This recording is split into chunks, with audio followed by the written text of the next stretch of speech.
जोहार नुआ वर्ष समस्तक पाई मंगलमय हेउ। ओडिशा के माननीय राज्यपाल प्रोफेसर गणेशीलाल जी, मुख्यमंत्री मेरे मित्र श्रीमान नवीन पटनायक जी, केंद्रीय कैबिनेट में मेरे सहयोगी डॉक्टर रमेश पोखरियाल निशंक जी, उड़ीसा के ही रतन भाई धर्मेंद्र प्रधान जी, प्रताप सारंगी जी, ओडिशा सरकार के मंत्री, सांसद और विधायकगण, आईआईएम संबलपुर की चेयरपर्सन श्रीमती अरुंधति भट्टाचार्य जी, डायरेक्टर प्रोफेसर्स महादेव जायसवाल जी, फैकल्टी स्टाफ और मेरे सभी युवा साथियों, आज आईआईएम कैंपस के शिलान्यास के साथ ही ओडिशा के युवा सामर्थ्य को मजबूती देने वाली एक नवीन शिला भी रखी गई है। आईआईएम संबलपुर का परमानेंट कैंपस ओडिशा की महान संस्कृति और संसाधनों की पहचान के साथ ओडिशा को मैनेजमेंट की दुनिया में नई पहचान दिलाने वाला है। नए वर्ष के शुरुआत में इस शुभारंभ ने हम सबके आनंद को दोगुना कर दिया है। साथियों, बीते दशकों में एक ट्रेंड देश ने देखा, बाहर बने मल्टीनेशनल्स बड़ी संख्या में आए और इसी धरती पर आगे भी बढ़े। ये दशक और ये सदी भारत में नए नए मल्टीनेशनल के निर्माण का है। भारत का सामर्थ्य दुनिया में छा जाए, इसके लिए ये उत्तम कालखंड आया है। आज के स्टार्टअप्स भी कल के मल्टीनेशनल्स हैं और ये स्टार्टअप्स ज्यादातर किन शहरों में बन रहे हैं, जिन्हें हम आमतौर की भाषा में टियर 2, टियर 3 सिटीज कहते हैं। आज स्टार्टअप्स का उभार उन जगह पे देखने को मिलता है। इन स्टार्टअप्स को भारतीय युवाओं की नई कंपनियों को और आगे बढ़ने के लिए उसके लिए बेहतरीन मैनेजर्स चाहिए। देश के नए क्षेत्रों में नए अनुभव लेकर निकल रहे मैनेजमेंट एक्सपर्ट्स भारत की कंपनियों को नई ऊंचाई देने में बड़ी भूमिका निभाएंगे। साथियों, मैं कहीं पढ़ रहा था कि इस साल कोविड संकट के बावजूद भारत ने पिछले सालों की तुलना में ज्यादा यूनिकॉर्न दिए हैं। आज खेती से लेकर स्पेस सेक्टर तक जो अभूतपूर्व रिफॉर्म्स किए जा रहे हैं, उनमें स्टार्टअप्स के लिए स्कोप लगातार बढ़ रहा है। आपको इन नई संभावनाओं के लिए खुद को तैयार करना है। आपको अपने कैरियर को भारत की आशाओं और आकांक्षाओं के साथ जोड़ना है। इस नए दशक में ब्रांड इंडिया ब्रांड इंडिया को नई ग्लोबल पहचान दिलाने की जिम्मेदारी हम सब पर है, विशेष रूप से हमारे नौजवानों पर है। साथियों, आईआईएम संबलपुर का ध्येय मंत्र है नवसर्जनम, सुचिता, समावेशतत्वम, यानी इनोवेशन, इंटीग्रिटी और इंक्लूसिवनेस। आपको इस मंत्र की ताकत के साथ देश को अपनी मैनेजमेंट स्किल दिखानी है। आपको नए निर्माण को तो प्रोत्साहित करना ही है, सभी के समावेश पर भी जोर देना है। जो विकास की दौड़ में पीछे छूट गया है, उसे भी साथ लेना है। जिस जगह पर आईआईएम का परमानेंट कैंपस बन रहा है, वहां पहले से मेडिकल यूनिवर्सिटी है, इंजीनियरिंग यूनिवर्सिटी है, 3 और यूनिवर्सिटीज है, सैनिक स्कूल भी है, सीआरपीएफ और पुलिस के लिए ट्रेनिंग इंस्टीट्यूट भी है। जो लोग संबलपुर के बारे में ज्यादा नहीं जानते, वो भी अब अंदाज लगा सकते हैं कि आईआईएम जैसे प्रतिष्ठित संस्थान के बनने के बाद ये क्षेत्र कितना बड़ा एजुकेशन हब बनने जा रहा है। संबलपुर आईआईएम और इस क्षेत्र में पढ़ने वाले स्टूडेंट्स, प्रोफेशनल्स के लिए सबसे खास बात ये होगी कि ये पूरा इलाका ही एक तरह से आपके लिए एक प्रैक्टिकल लैब की तरह है। ये जगह प्राकृतिक रूप से इतनी भव्य है। ओडिशा का गौरव हीराकुंड बांध आपसे कोई ज्यादा दूर नहीं है।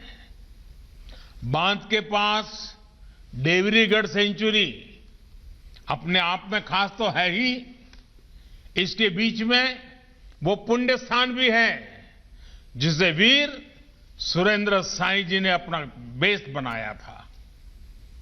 इस एरिया के टूरिज्म पोटेंशियल को और बढ़ाने के लिए यहां के स्टूडेंट्स के आइडियाज और मैनेजरियल स्किल बहुत काम आ सकते हैं।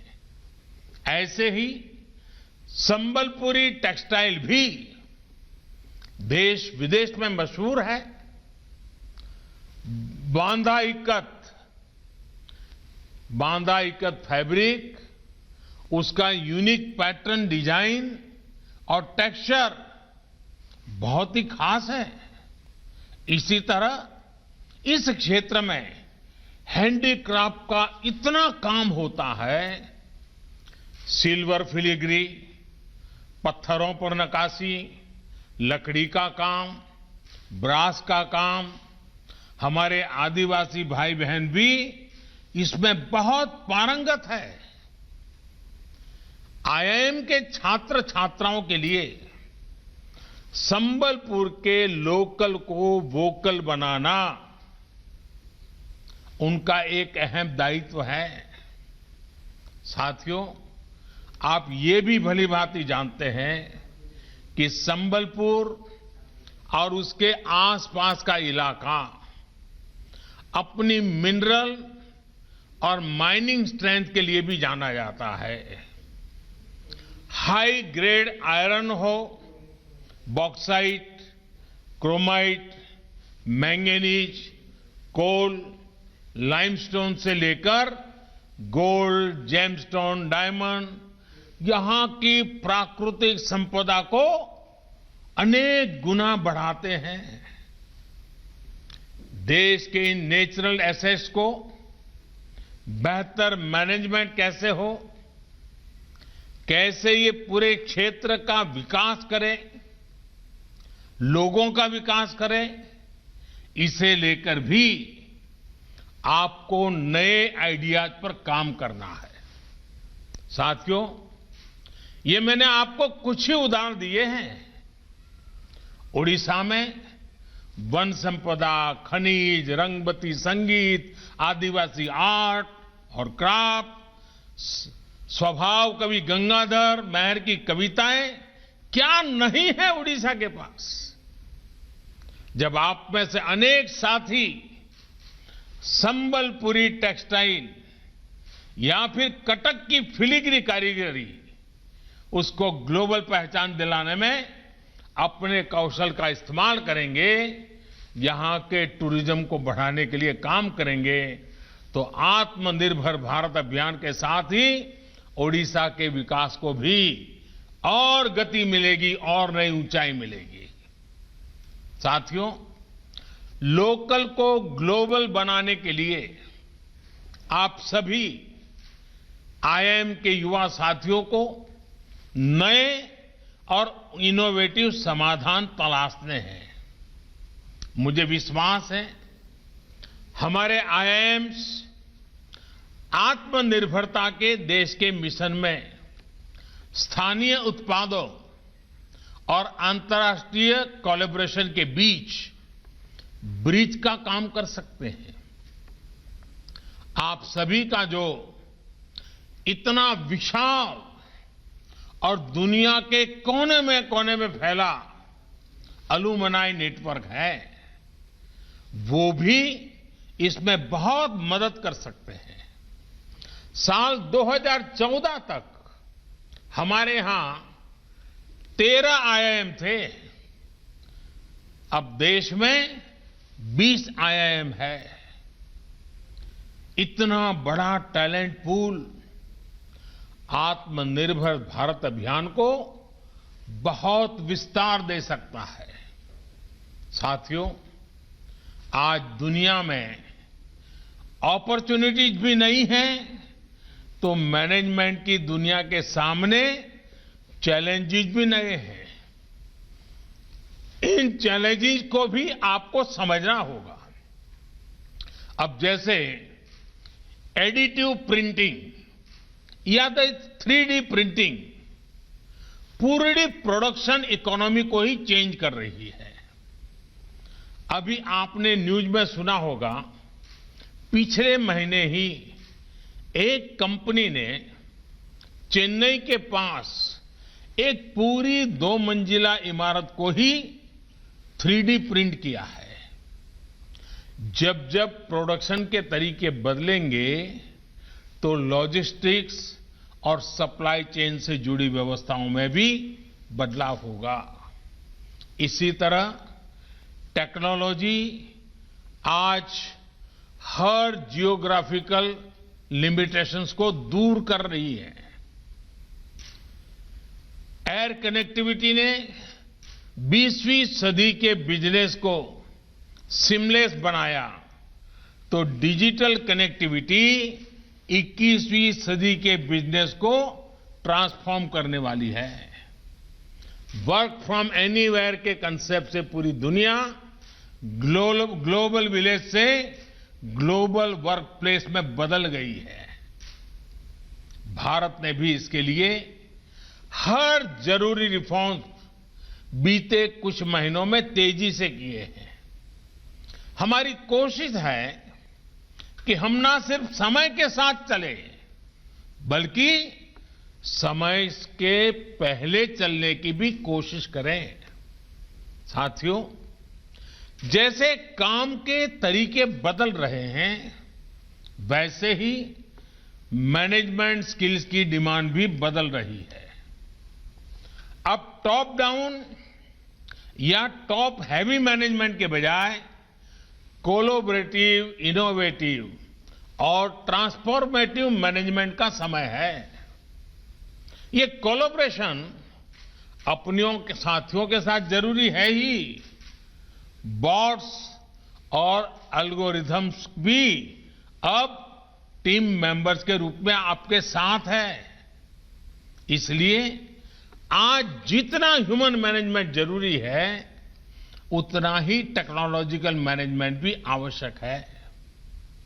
मैं तो आपसे भी और देश भर के आईआईएम से और बिजनेस मैनेजमेंट से जुड़े दूसरे स्कूलों से एक आग्रह करूंगा कोरोना संक्रमण के इस पूरे दौर में टेक्नोलॉजी और टीम वर्क की भावना से देश ने कैसे काम किया, किस प्रकार से 130 करोड़ देशवासियों की सुरक्षा के लिए कदम उठाए गए, जिम्मेवारियां उठाई गई, कोलैबोरेशन किया गया, जन भागीदारी का अभियान चला गया। इन सारे विषयों पर रिसर्च होना चाहिए, डॉक्यूमेंट तैयार होने चाहिए।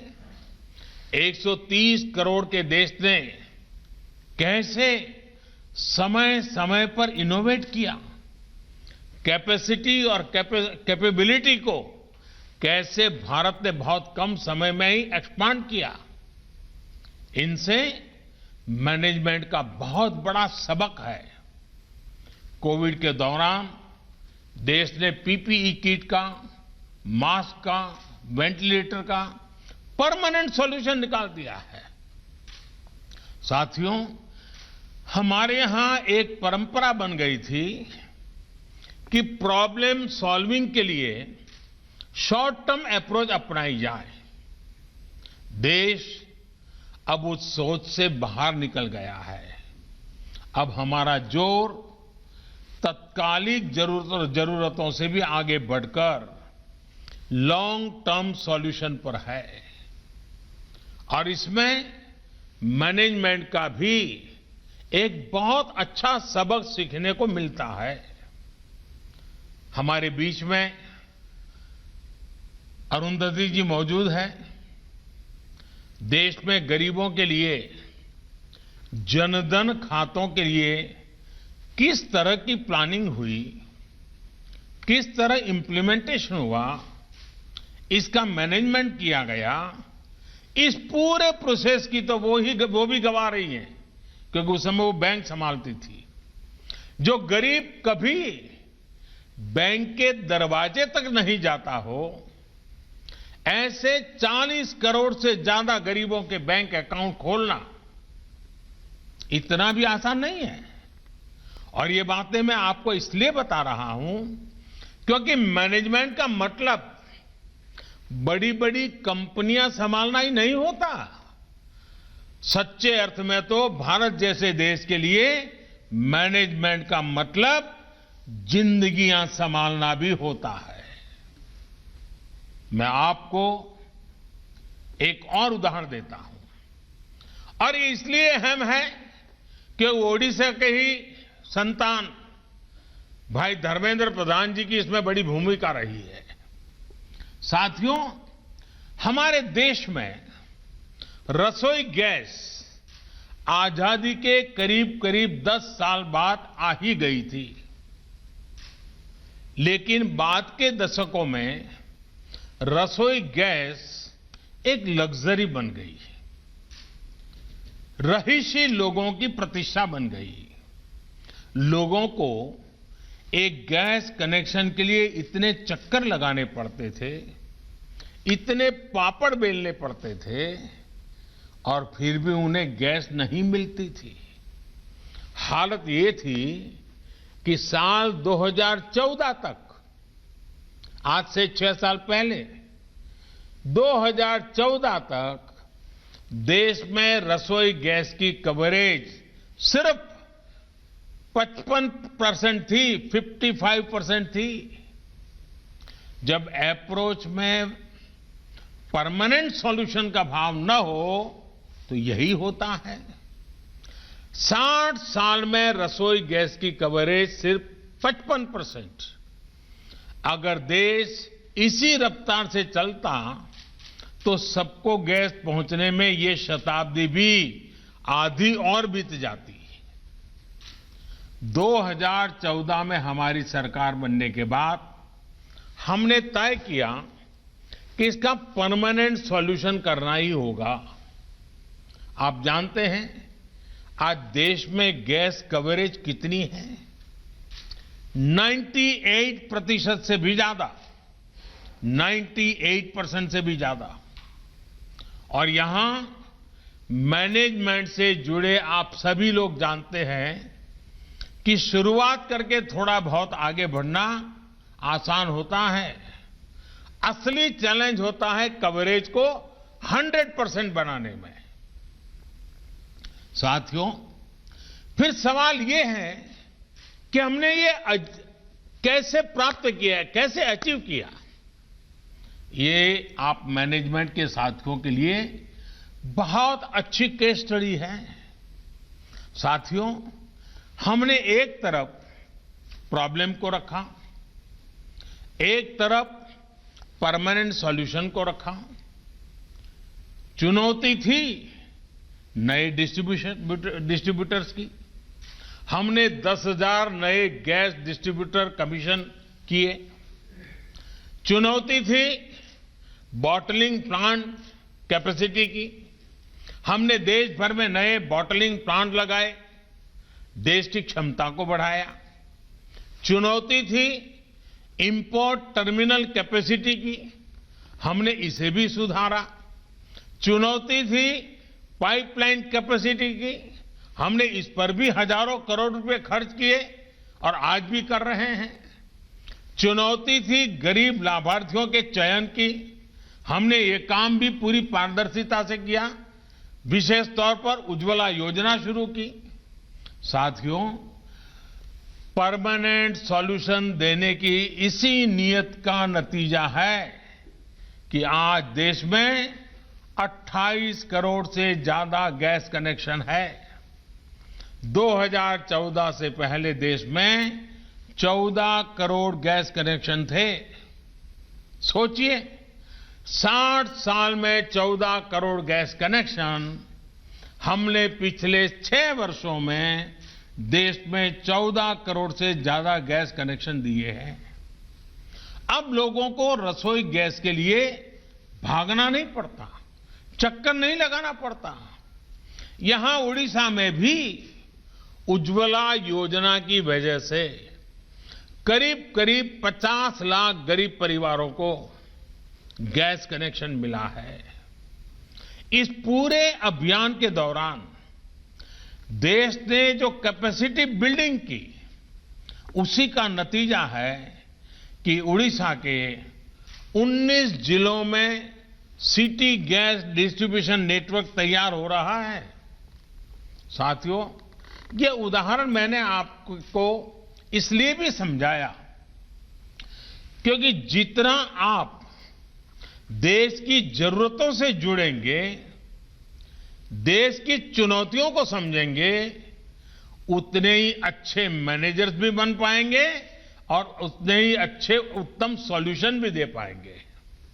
मैं समझता हूं हायर एजुकेशन से जुड़े संस्थानों के लिए जरूरी है कि वो सिर्फ अपनी एक्सपर्टाइज तक ही फोकस न रहें, बल्कि उनका दायरा व्यापक होना चाहिए।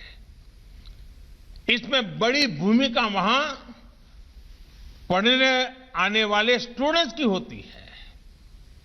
नई नेशनल एजुकेशन पॉलिसी में broad based, multidisciplinary, holistic approach पर बल दिया गया है। प्रोफेशनल एजुकेशन के समाज के साथ जो साइलोस आ जाते थे, उनको दूर करने का प्रयास किया जा रहा है। हम राष्ट्र के विकास के लिए हर किसी को मेन स्ट्रीम में, मुख्य धारा में लाना चाहते हैं। ये भी तो इंक्लूसिव नेचर ही है। मुझे भरोसा है आप इस विजन को पूरा करेंगे। आपके प्रयास, IIM संबलपुर के प्रयास आत्मनिर्भर भारत के अभियान को सिद्ध करेंगे। इन्हीं शुभकामनाओं के साथ आपण मान को बहुत बहुत धन्यवाद। नमस्कार।